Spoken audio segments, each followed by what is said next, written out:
Franchement, il est en mode élite. Il est en mode Kobe. Il est en mode Jordan.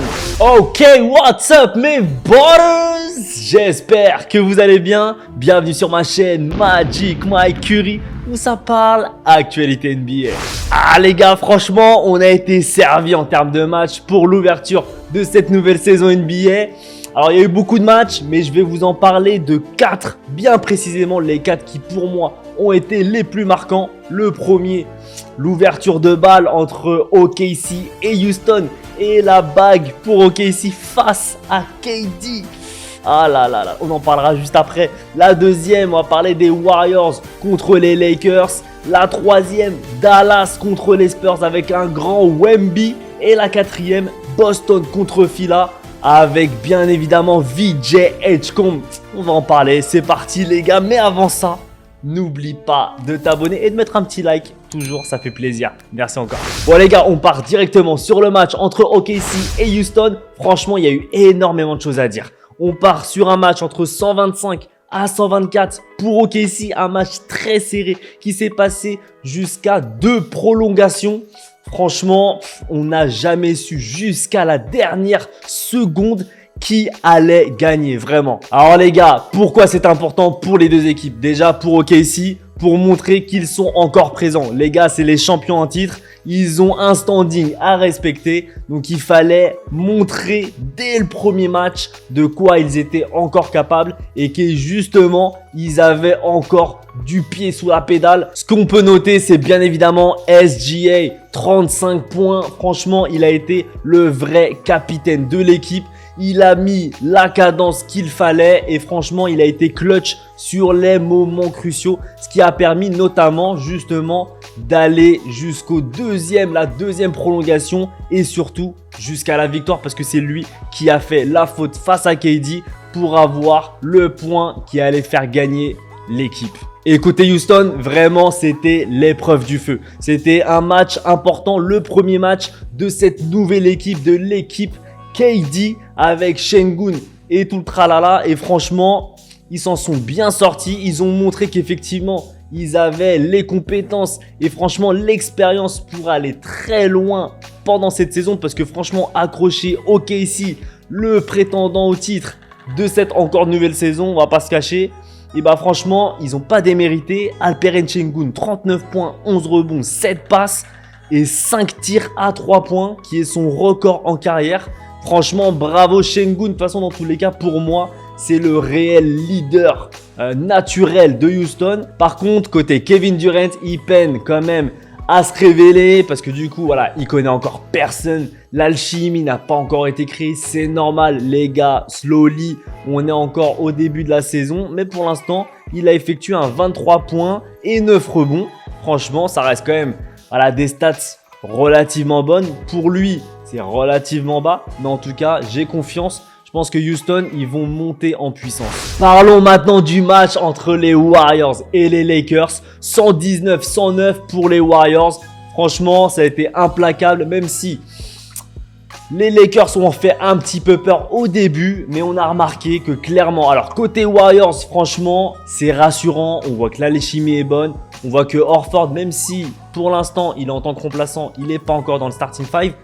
Il prend ses marques et franchement, ils sont encore un cran plus forts que l'année dernière. Donc ça, franchement, c'est très positif.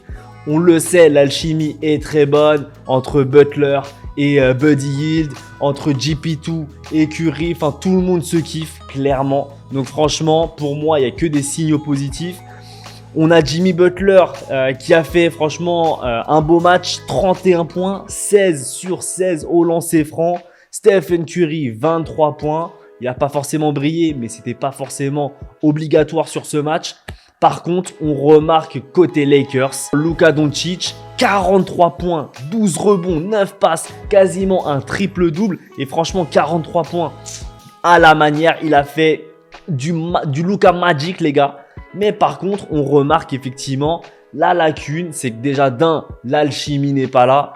DeAndre Ayton, franchement, à part voilà, quelques exploits individuels, il n'a pas forcément brillé. Encore une fois, c'est normal, il n'a pas encore ses automatismes. Mais en tout cas, franchement, je trouve que Luka Doncic, il est un peu perdu. Alors, en plus, sans LeBron, donc là, c'était encore pire. Mais franchement, heureusement, j'allais dire qu'il y a Austin Reeves. Sinon, franchement, ça peine. J'espère que ça va s'améliorer et ça va s'améliorer. Mais pour l'instant, c'est un peu inquiétant. Maintenant, passons au match entre les Sixers et les Celtics. 117-116 pour les Sixers. Franchement, je pensais que ça allait être moins serré que ça. Clairement, franchement, ça s'est joué à un cheveu. Pour moi, les Celtics, sur le papier, avec Tatum, avec Porzingis, avec Horford, avec Jrue Holiday en moins, je pensais que ça allait être beaucoup plus compliqué pour les Celtics cette saison. Au final, franchement, ils ont bien mené la barque. Sachant qu'en plus, les Sixers, très solides, un bon Embiid, un bon Tyrese Maxey et surtout un bon VJ Edgecombe, le rookie de cette année de Fila. Je vous en avais parlé en vidéo quand j'avais dit mes tops et mes flops de la draft et j'avais dit que VJ Edgecombe allait devenir un MVP, allait devenir le rookie de l'année, allait devenir une superstar. Et quand je dis une superstar, pour moi, potentiellement, il peut même monter franchement dans le GOAT debate peut-être plus tard. Mais clairement, je le sens très bien. Pourquoi? Parce qu'il a un mindset incroyable. VJ Edgecombe, il a fait 34 points, 7 rebonds et 3 passes. Franchement, pour un rookie, pour ce premier match, c'est un perfect. Et pour vous dire, il a marqué l'histoire. Pourquoi? Parce que 34 points, c'est le plus haut score pour un joueur rookie lors de son premier match depuis 1956. Vous imaginez, presque 100 ans.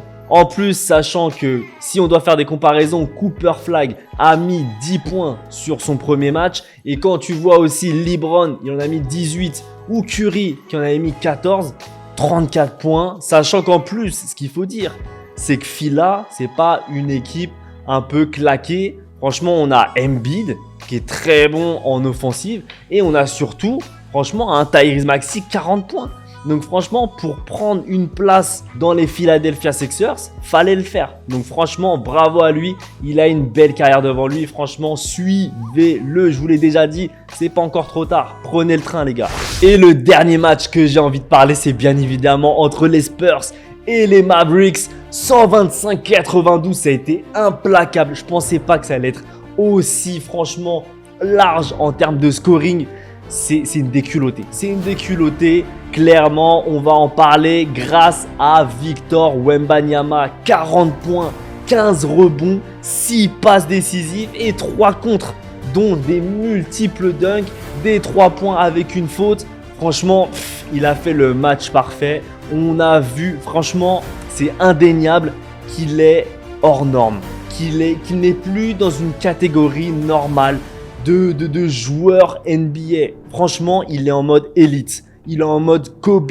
Il est en mode Jordan. Franchement, c'est incroyable. Il est à sa 3e année. J'ai pas les mots.